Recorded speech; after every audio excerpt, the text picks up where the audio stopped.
Perfect. Jack, please. The scripture reading today is from Deuteronomy 6, verses 4 to 12. Hear, O Israel, the Lord our God, the Lord is one. Love the Lord your God with all your heart and with all your soul and with all your strength. These commandments that I give you today are to be on your hearts. Impress them on your children. Talk about them when you sit at home and when you walk along the road and when you lie down and when you get up. Tie them as symbols on your hands and bind them on your foreheads. Write them on the doorframes of your houses and on your gates. When the Lord your God brings you into the land he swore to your fathers, to Abraham, to Isaac, to Jacob, to give you a land with large, flourishing cities you did not build, houses filled with all kinds of good things you did not provide, wells you did not dig, and vineyards and olive groves you did not plant. Then when you eat and are satisfied, be careful that you do not forget the Lord, who brought you out of Egypt, out of the land of slavery. These are the words of God. Thanks be to God. Thank you, Janet. Been in a series looking at the book of Deuteronomy, and this is the last message today. And it's one of the Jewish people would consider the Torah, the first 5 books of the Bible, recorded by Moses. And it's not an easy book to read for most of us. You know, we don't go to Deuteronomy, but there's a great deal of wisdom in Deuteronomy. It's where a lot of laws were kind of written down and spoken about, and it is really a story of Moses as he kind of gives 3 farewell sermons to the people. They've come through 40 years in the wilderness, traveled, and they're tired and exhausted, and it's a new generation. It's a younger group of people who were, you know, the first slaves who came out of Egypt. Most of those older people had passed away, so it's this new generation who are going to move into the promised land. And so Moses is kind of giving them the keys to life and health and hope and happiness and this relationship that they're building amongst the society and with God. And so the passage you heard, Deuteronomy 6, sounds a little bit familiar, in part because Jesus quotes it himself. He changes it, as you'll see. I'll talk a little bit about that later in the message, but he often references passages from Deuteronomy. So Jesus felt like there was some wisdom there for us. And the heart of Deuteronomy 6, the verses you heard were this, what is called the Shema, which is, Hear, O Israel, the Lord our God is one. Love the Lord your God with all your heart, with your soul, and with all your strength. And the Shema is typically spoken by what would be called traditional Hebrew Jewish people, at least in the morning when they get up and when they go to bed at night. And it's, Hear, O Israel, the Lord your God is one. Love the Lord your God with all your heart and soul and strength. And Shema actually gets its name from the first word, which means hear or listen, and that's Shema. The Hebrew people were instructed to pray that prayer quite regularly, certainly at least twice a day, and it's an enduring prayer. So it's lasted all those 3,000 years. Many Jewish people would say this prayer every morning and every evening at different points, I guess, throughout the day.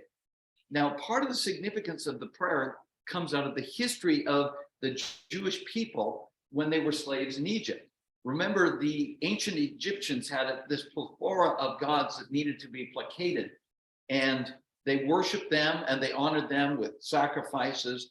And it was in order to bestow blessings on the people or to avert a famine or a problem in the nation. And so they had gods for nearly everything. And part of what you see happening, and I'm not going to go into this, if you remember the story of Moses going back to Pharaoh, and Pharaoh doesn't want to let the Hebrews go. Naturally, it's the labor force. But through these miracles of kind of blood, and you know, when the Nile turns to blood, and there's a sickness with cows, and there's mites, and there's darkness, and all these kinds of things, it was in part showing that Yahweh had power over all of their gods, the river gods, the cow gods, the fly gods. They had gods for everything. So this is kind of, they were immersed in this plethora of gods for 400 years as slaves. And so now as they come out into the desert, what Moses in part is doing, he is bringing them back to their roots. Their culture had been decimated. And so he's helping them to reimagine what it was like before they were slaves. And he brings them to the stories of Abraham and Sarah and Isaac, Jacob and Joseph. And he kept reminding them that now they're free people. You're no longer slaves. You're no longer in bondage. And it's Yahweh, one God, who brought you out over the power of all these kind of small gods of Egyptian taskmasters. Yahweh was the one who kept them safe in the desert. And so he says, "Hear, O Israel, the Lord God, the Lord is one." So it's not this plethora of gods in Egypt, it's this one God. It's this monotheistic kind of understanding of the God who created all the world and sustains us and gives us life and eternal life. And so Moses is reminding them, that's your roots. That's who we believe in. That's the God that we worship.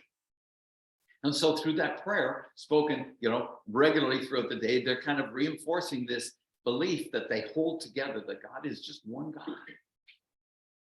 And at different points in the day, they would be reminded that this is a God who wants relationships, right? The Lord your God is one, and you love the Lord your God with all your heart, soul, mind, and strength. Now, we know we're coming up to Valentine's Day on Tuesday. And, most of us will be thinking of people we love and care about. Some will get cards, some won't get cards, some will get chocolates, some of us shouldn't get chocolates, those kind of things, right? And of course, we know most of us could sing a love song, right? Barry, what's your favorite love song? You heard a few of them probably on Yesterday. All my troubles seem so far away. That's a sad one, isn't it? Because love sometimes is about a broken heart. How many of you had a broken heart in love one time or another? See, most of us have, right? Because love is one of those basic things that we need in our lives to give us meaning, and not only to give us meaning, but for us to share love with people around us, not just kids and family members, but other people as well. Love is such an important part of what it is to be in deep relationships with people. And so the Hebrew people understood that not only was God one, because the Shema tells you that, but love the Lord your God with all your heart, mind. It's a love song. It's a love prayer to God. We don't often think about that because we think of Valentine's Day of human love, which is, of course, what it is. But the Shema reminds us that this is a God who loves us and who wants to be in relationship with us so we can experience that love that God has for us. But more than that, the Hebrew people believed that these words from the Shema help to provide the context to answer some of the greatest questions in life. How shall I live my life? What am I going to do? What's the purpose or significance and meaning of my life? How can I make wise choices, or what decisions will require God's wisdom? And it's in that defining relationship with this one living God who longs to love us and for us to experience that love and to know that we have purpose and meaning in our lives that grounds us in who we are and in this relationship, not only with people around us, but with God as well. And so the Shema is very rich in its understanding of trying to connect people to one God, but also to experience this love that God has for them. When the Jewish psychiatrist Viktor Frankl was arrested by the Nazis in World War II, he was stripped of everything, as you know, happened in the Holocaust. Jewish people, particularly in Germany and other places where the Nazis went in, they took the Jewish people, stripped them of everything, their possessions, their property, oftentimes separating families. And they also, for him, they stripped him of the most important thing for him, aside from family, which was a manuscript that he was writing. He was a psychiatrist, and he'd spent years researching and writing a book on the importance of finding meaning in life. All of us are looking for meaning in life. And if you don't have meaning in your life, life gets very, very difficult for most people.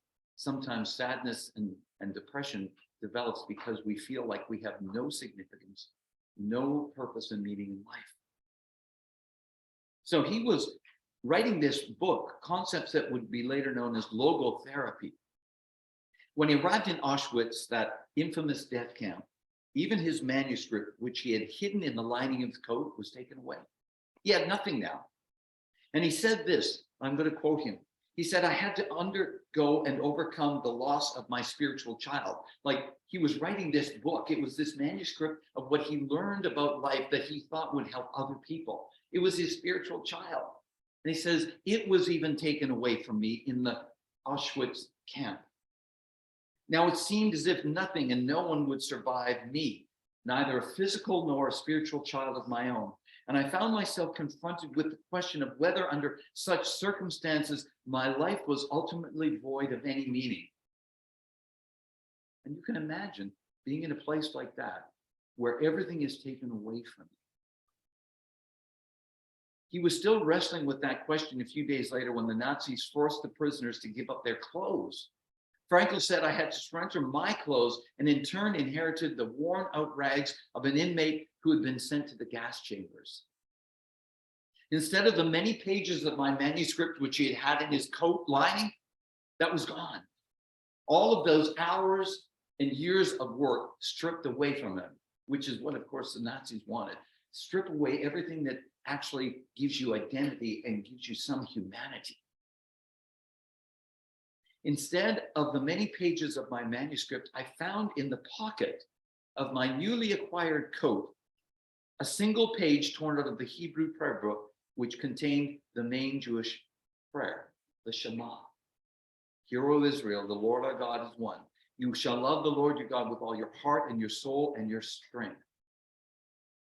How should I have interpreted, he says, such a coincidence other than as a challenge to live my thoughts instead of merely putting them down on paper?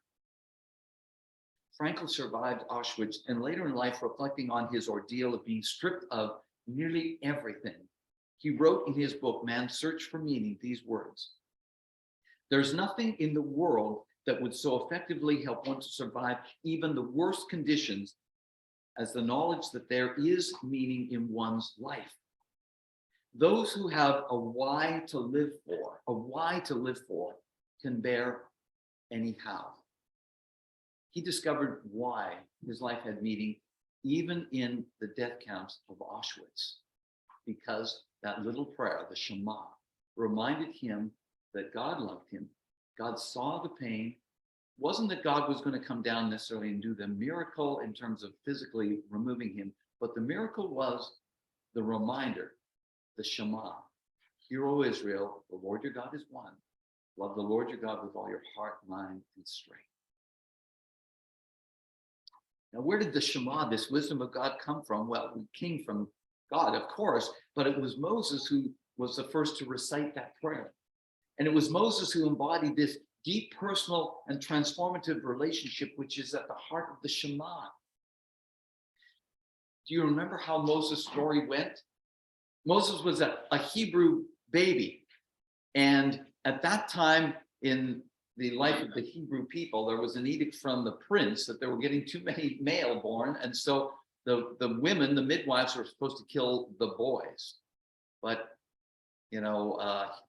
Moses' mom kind of stealed him away and set him free in a basket on the Nile River. And he was found miraculously by a princess of the Pharaoh.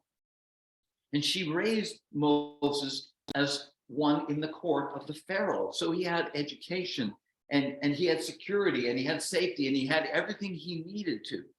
He was raised in the luxury of that palace instead of in the slave pens and in the villages of all of those slaves, the Hebrew people. But later in life, when he found out who he really was, a Hebrew, he had this identity crisis that led him to explode one day. And remember what happened? He killed one of the slave drivers. Scared for his life, he ran into the desert and spent the next 40 years reliving the torture of his past. You know how some people, you just can't get out of that loop of thinking, I made so many mistakes back there. I blew the chance of a lifetime. All of those things, the regrets of life, many of us have lived through those experiences, just reliving them over and over again. That's what Moses was doing. He couldn't get away from Egypt. He couldn't get away from his past. And then he had this encounter when he became a shepherd. He had nowhere else to go. He became a shepherd. And he had this incredible encounter of this burning bush, but it wasn't being consumed. And God spoke to Moses out of the bush. I know it sounds crazy. It wasn't that there were mushrooms around there. It had been, eating psychedelic mushrooms or something like this. God can do some incredible, amazing things. And many of us have had these transformative experiences of the presence of the living God. And so he hears God calling him to go back to Egypt. It wasn't, Moses, you're doing so great. You're one of the best shepherds I've ever seen. No, God had a bigger purpose for Moses' life. And God wanted to transform all of the regrets, all of the pain, all of his misidentity. God wanted to transform that and use it for something good for the Hebrew people and ultimately for the wider world. So at that burning bush encounter, God said, take charge of the Freedom Express for my Hebrew people. You're going back to Pharaoh. Now, Moses was actually very shy. He was an introvert, it seems like. He had a stuttering problem. He couldn't really speak very well, and he was afraid, who wouldn't be, to go back to Pharaoh. I mean, the most powerful man in that region. And yet, God gave him the strength to overcome all of those deficits, all of those things that he felt would prevent him from actually being a pretty good spokesperson. God was able to overcome all of that. And it was in the transformation of his heart and life where Moses actually became a changed person. And you see that transformation from where he was at the burning bush to where he was now standing in front of Pharaoh. He still might have been shaking in his boots, but now he was more confident that God was with him. He had meaning and purpose in his life. That was the same man who only months before or months later stood in front of Pharaoh and demanded the release of the captives. It was Moses who performed miracles that finally forced Pharaoh's hand and paved the way for the Hebrews to walk into the wilderness towards freedom in the promised land. And he's become, of course, a giant in the history, not only of the Hebrew people and the Christian faith, but in actual fact, the Ten Commandments and a lot of things that is the foundation of the Hebrew faith has transformed all societies around the world. And the book of Deuteronomy gives Moses' account of how that transformation in his life happened. Moses is the first to recite the Shema and gives it to the people as this enduring prayer of allegiance to God. This is what kind of unites them together. And it would become the foundational prayer that would lead to more words and commandments from God, providing wisdom for the people to experience a good life and to know this love of this transcendent God who comes to us and meets us in life. Now, John Ortberg, one of my favorite guys, pastor down in the States, has this to say about the opening words of the Shema. The Shema starts with the word, "Hear, O Israel." Shema, O Israel. It doesn't say, "O Israel, think for yourself." "O Israel, go with those gut feelings." "O Israel, follow your happiness." "O Israel, maximize your bliss. You're the autonomous center of the universe." It doesn't say any of those things. It says, "Hear, O Israel, listen, be still, be quiet, receive the Torah, receive the law." This is wisdom. And to the Hebrew people, the commands of God weren't kind of an oppressive set of legalistic rules. They represented a way to live life to its fullest. Now, 1,000 years later, who comes along but Jesus? And the Shema took on new meanings. Somebody approached Jesus one day and said, "Jesus, you're a teacher. You know all the laws." And it wasn't just the 10 Commandments that they had, because the Jewish people had a group of about 640 other laws around the 10 Commandments that, and if you kept those things, there was no way you could ever break any of the 10 Commandments. So they had this whole series of laws. And the Pharisees and the Sadducees, the religious dudes of his day, knew these laws inside out, and they were looking for people who were going to break them, kind of like the Taliban religious or the Iranian religious kind of purists who are looking for anyone to break the law, including that woman in Iran, right? She didn't have her hijab on. And what did they do? They took her to prison, and ultimately she was killed, right? Because this is a religious purist. They had them in Jesus' day. So this is a person who comes along and asks Jesus, he's trying to catch Jesus off guard. And he says, "What's the most important commandment?" Jesus is not fazed. So he repeats, "Well, what for you is the most important?" And the scholar repeats the Shema, the hero of Israel. The Lord your God is one, but love the Lord with all your heart and soul and strength. That's the Shema.